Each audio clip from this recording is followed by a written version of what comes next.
Lutzenberger, filha de José Lutzenberger. Aqui nos encontramos, então, no local onde Lutzenberger foi sepultado, no Rincão Gaia. E esse vídeo faz parte, então, do nosso projeto, né, Lutzenberger Global. Estou aqui, Helenita, e os bolsistas Sara e João Davi.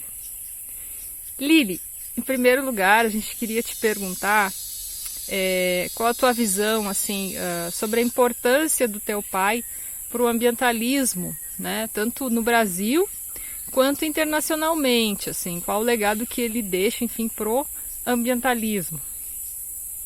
Olha, ele não foi o primeiro nem o último ambientalista, mas ele foi um ambientalista realmente muito especial, muito diferenciado e muito revolucionário, porque ele era um homem de negócios e sempre teve a ecologia como pano de fundo, mas ele chegou a ser um homem de negócios numa corporação, então ele viu a indústria moderna e os estragos do mundo moderno de dentro, ele trabalhou lá dentro, ele sabia como funcionava a máfia das grandes corporações e ele saiu.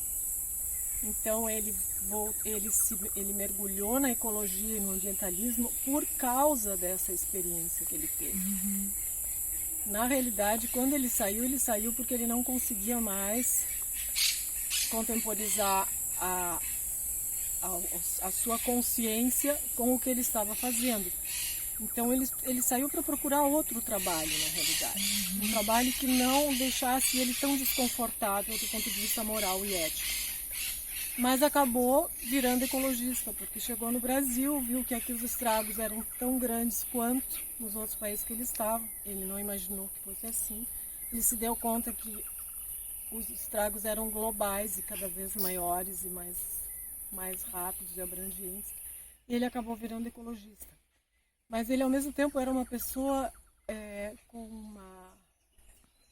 um arcabouço acadêmico, científico, muito amplo.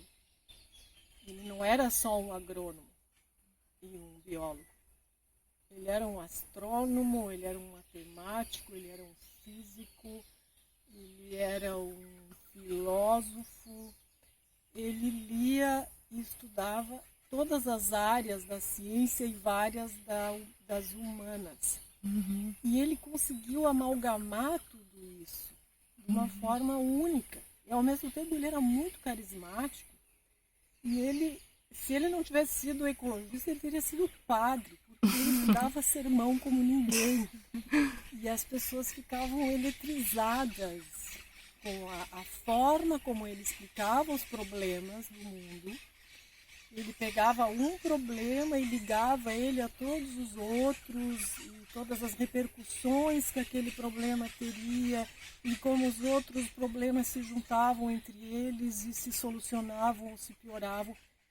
Ele conseguia fazer isso como ninguém. E, ao mesmo tempo, ele fazia isso de uma forma tão entretida e tão emotiva, além de científica e técnica. Ele era imbatível nisso.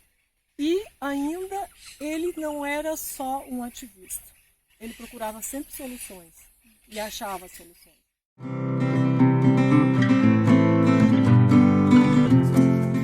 Eu acho que um dos focos principais de luta dele também foi a questão dos agrotóxicos, né? Ele também levando muito em consideração o contexto dele, histórico, assim, se puder falar um pouco sobre isso. Sim, ele começou com a poda das árvores na cidade e com os agrotóxicos. Mas, na realidade, eu acho que o que mobilizou ele realmente foram os agrotóxicos. Porque ele trabalhava por uma indústria agroquímica, a BASF, e quando ele começou a trabalhar para essa indústria não tinha um foco ainda tão grande em agrotóxicos, e sim em adubos minerais e sintéticos. E ele, na época, não sabia que esses adubos sintéticos eram prejudiciais e se sentia relativamente tranquilo com isso, então ele foi para a BASF e não para outras empresas que já investiam pesado em agrotóxicos. Mas com o passar dos anos, a BASF seguiu essas outras corporações e começou a trabalhar pesado com agrotóxicos. As políticas comerciais deles mudaram, eles começaram a ficar muito mais americanizados, o foco era em vendas, muito mais do que em solucionar problemas na agricultura. Às vezes ele falava para o chefe dele, olha, na região tal não precisa esse veneno, só se houver um ataque de pragas. E o chefe mandava ele calar a boca e dizer, não, tu tem que vender preventivamente. E quanto mais tu vender, melhor. Não pode chegar lá e dizer não precisa ainda. Isso aí não existe mais. E ele ficava chateadíssimo com isso. Ele sabia que ele estava empurrando um produto extremamente caro e prejudicial, sem necessidade, simplesmente para beneficiar os lucros da empresa. Então ele saiu de lá porque a empresa começou a ficar cada vez mais mercantilista e venenosa.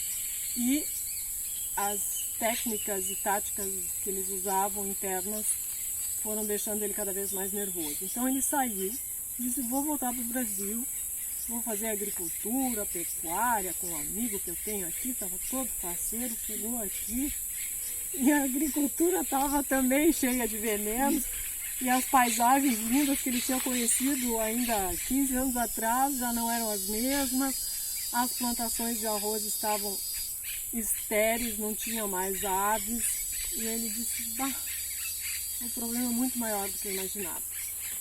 E com os amigos dele, o Carneiro e outros mais, ele acabou fundando o Agapan e a luta começou, realmente foi com os agrotóxicos. E os agrotóxicos aqui já eram um sério problema, porque não existia o receituário agronômico, então as pessoas vendiam e usavam sem ter o menor conhecimento do que estavam fazendo. E morria muita gente. Hoje em dia continua morrendo muita gente, mas a coisa não aparece tanto na mídia como naquela época. A mídia naquela época era muito mais receptiva do que hoje em dia, que ela está toda vendida para essas mesmas grandes corporações. Então tu só vai ter acesso na mídia àquilo que a mídia não quer, mas aquilo que a mídia pode dizer. O que ela pode se dar ao luxo de dizer sem perder o seu negócio.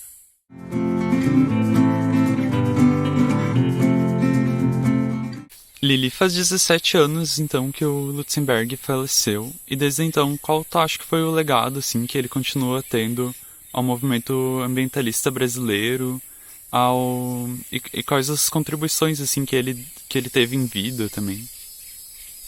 Eu acho que a contribuição dele foi única e talvez irrepetível, porque claro que foi outro tempo também, foi a era pré-internet, pré-mídia social, pré-Instagram, pré-Facebook, pré-tudo.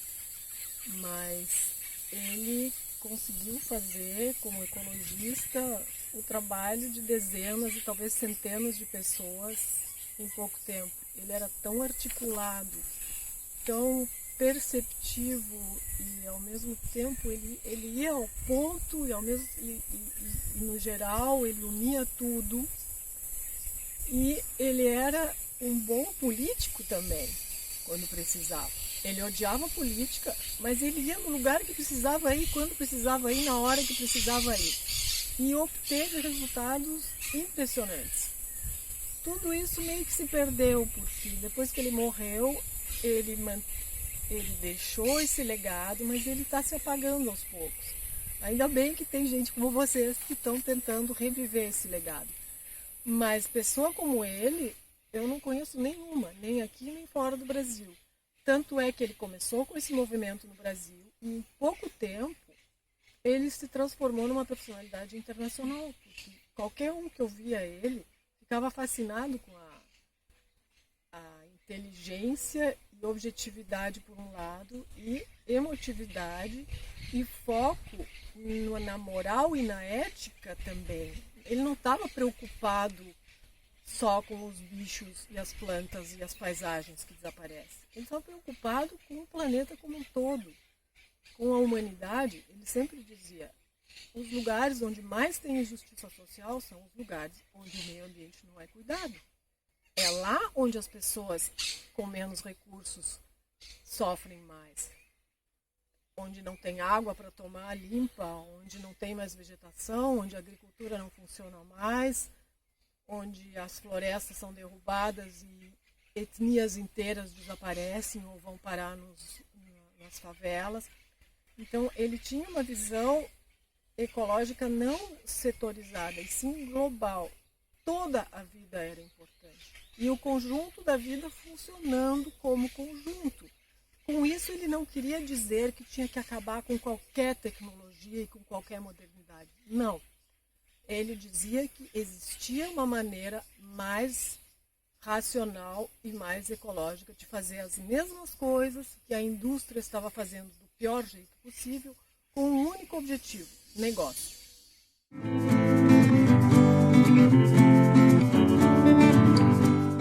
Lili, só uma questão sobre a teoria de Gaia, né? Quando o James Lovelock, enfim, teorizou, né? Primeiro foi a hipótese de Gaia, hoje já é mais conhecido como teoria de Gaia, né? Que preconiza que o planeta todo é um ser vivo, né?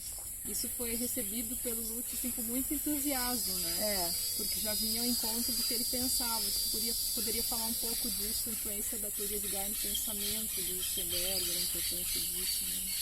Sim, quando a teoria de Gaia apareceu, do James Lovelock e da Lynn Margulis, ele ficou entusiasmadíssimo, porque ele já tinha essa ideia, tanto do ponto de vista intelectual como empírico e emocional, ele já tinha essa percepção, que na realidade é uma percepção também dos povos primitivos.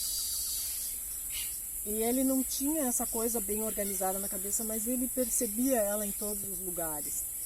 Que o planeta é um grande conjunto de coisas que trabalham juntas, que evoluíram juntas, e quando tu perturba uma parte, todas as outras se ressentem e por aí vai. Então, quando James Lovelock estabeleceu essas relações, sistematizou elas num laboratório com um respaldo acadêmico formal, ele tirou da boca dele. E ele abraçou essa teoria, ficou encantado. Ele disse, é exatamente isso. O nosso planeta, com a sua atmosfera, com a sua litosfera, com a biosfera, são um grande organismo com muitos órgãos, ou uma célula com suas organelas. E se tu mexer numa delas, vai repercutir em todas as outras. Então ele abraçou essa teoria de Gaia e começou a difundir ela, inclusive escreveu textos, deu palestras sobre a teoria de Gaia. Para ele foi uma revelação muito positiva e ele se sentiu confirmado e ao mesmo tempo completado com isso. Eu acho que também já o próprio Croizat já tinha uma idea com a biogeografia, caminho, né? De pensar que todos os continentes, né? A Terra em si evoluía, né? Evoluiu junto, num né? conjunto de interações, isso mesmo. E que tu podia pesquisar o que tinha acontecido com a Terra, para onde as plantas e os animais tinham migrado, o que eles tinham feito, só estudando as características fisiológicas e físicas delas, porque ficavam as marcas. E nesse sentido foi bem importante para o ambientalismo, inclusive não só brasileiro, internacional. Internacional. Né? Divulgou isso, né? Internacional.